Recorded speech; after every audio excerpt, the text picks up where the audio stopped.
Hi everyone, welcome back to the channel. I am a couple days late. I know usually I do these 3 weeks after an MCU movie comes up, but today we're going to be reviewing the Thunderbolts movie, the latest MCU film. Um, so this features so this is a different team in Marvel. It consists of a bunch of characters that have already seen the MCU before, such as Bucky. Of course, we've seen him in multiple projects. Leona Belova and Red Guardian, two characters that were introduced in Black Widow. This is the sister and father, respectively, of Natasha Romanoff. You had Taskmaster, who was another character introduced in Black Widow. You had a new character named Bob or Century, and then we have Ghost, who you might remember from the Ant-Man and the Wasp. She was the villain of that movie, and then U.S. Agent or John Walker, who was the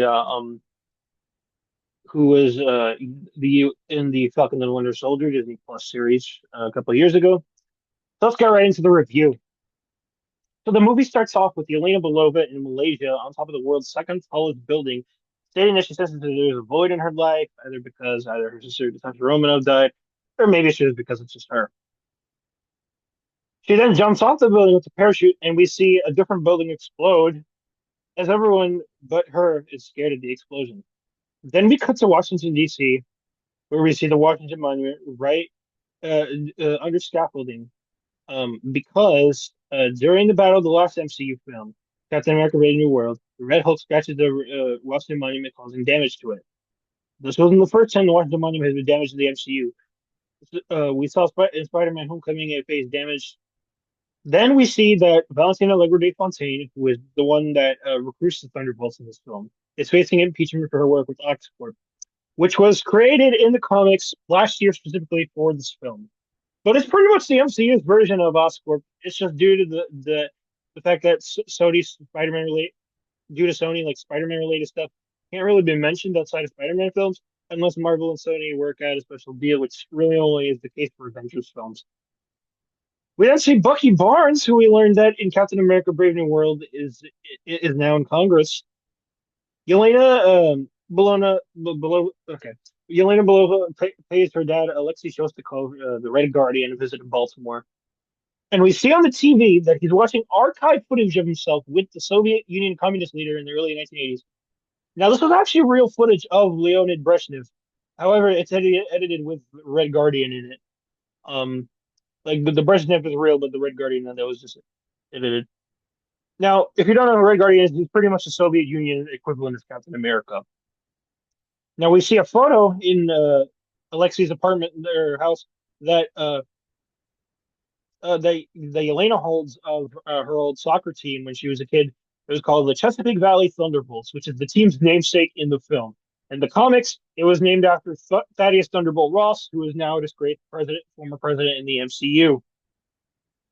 Yelena is sent to a facility in Utah where she almost gets shot by John Walker, who was Captain America for a few seconds, as she joked.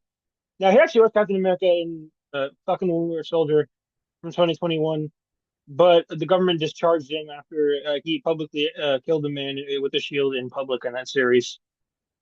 And at the end of that series, Valentina says, "Who needs a Captain America when there's a U.S. agent to him?" Setting up his return for this film.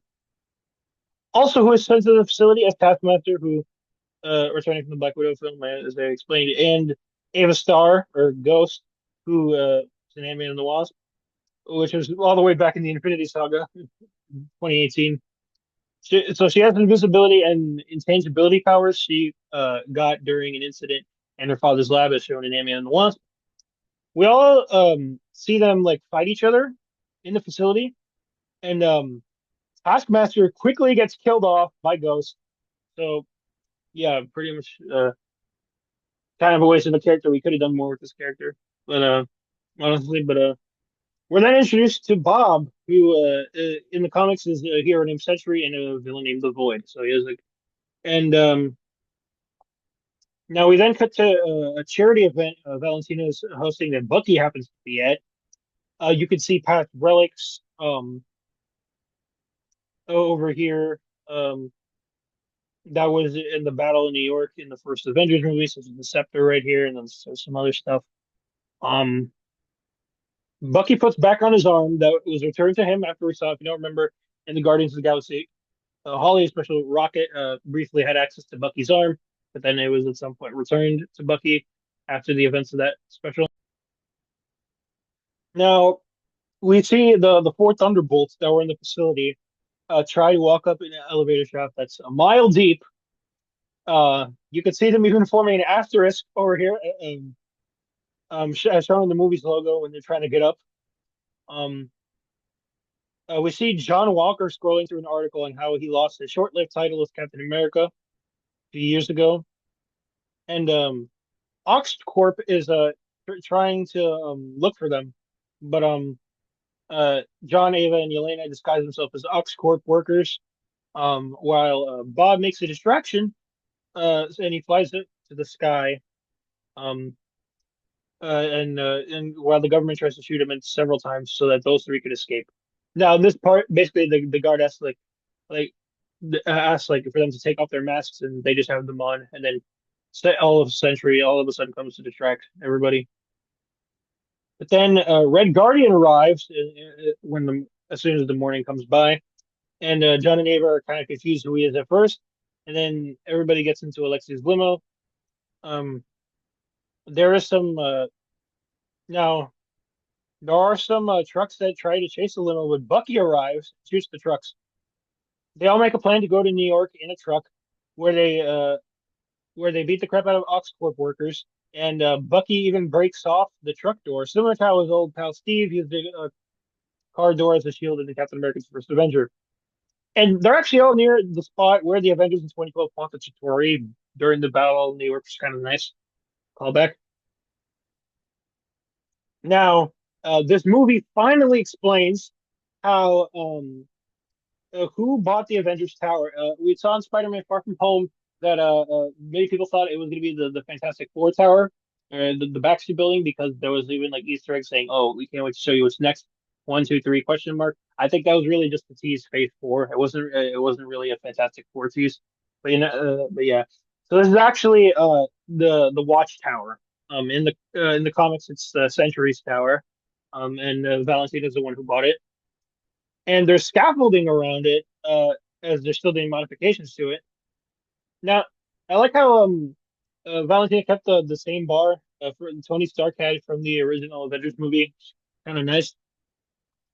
Bob's rocking his yellow Century outfit, and Valentina convinces him to join her side as she plans to market him as a replacement for the Avengers. Um,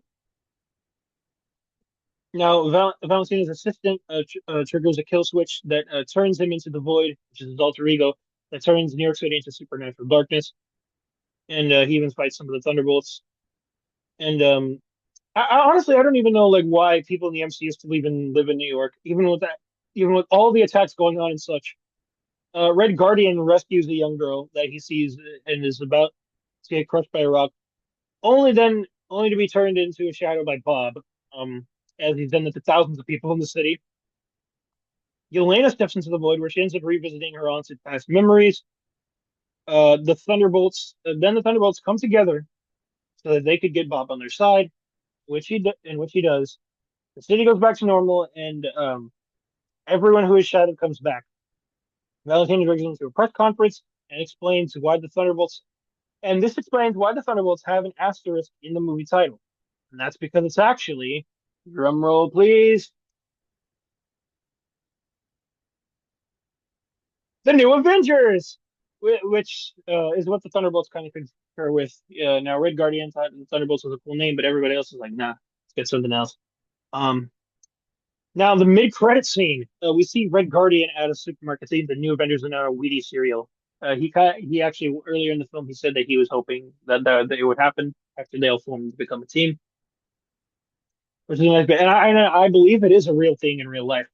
Um, the Thunderbolts on Wheaties, but I'm pretty sure it's only available for a limited time. Maybe it may be out of stock right now. This has been a couple weeks since the film was released. Now, the post-credit scene is actually the longest post-credit scene we've had in any MCU film, and it sets up big things for the future of the MCU. We learned that so this takes place 14 months after the Thunderbolts movie has, in the post-credit scene. In the post-credit scene, we learned that Sam Wilson is planning on suing the New Avengers for who the title of the Avengers really belongs to. Um, Red Guardian suggests that it should be called Avengers with a Z, as you can see on his outfit right here, to avoid copyright issues. And everybody else is like, "No, that's pretty dumb." Um, but yeah, they're receiving a distress signal from a spacecraft about to crash on Earth, and it has a Four logo, which foreshadows the events of the next MCU film, Fantastic Four: First Steps, and of course Avengers: Doomsday, where we'll see both the Thunderbolts and the Fantastic Four return from their respective team movies releasing this year. Now, this post-credit scene was actually filmed, okay, on the setup of Avengers: Doomsday, and this was filmed the month before Thunderbolts even came out. Now, how would I rank this film now? Okay, I accidentally put the slide, but I'll still talk about it anyway. Um, Now, here's my rank. Now, okay, you can see the stars and all that, but here, I'll just now Thunderbolts. This is technically its first film. We don't know if we're getting a sequel to it, so I decided since it's the end of Phase Five, I decided to rank all the Phase Five movies. Um, since this wraps up Phase Five on the film side of things, we still have Ironheart coming out. I want to try to review that.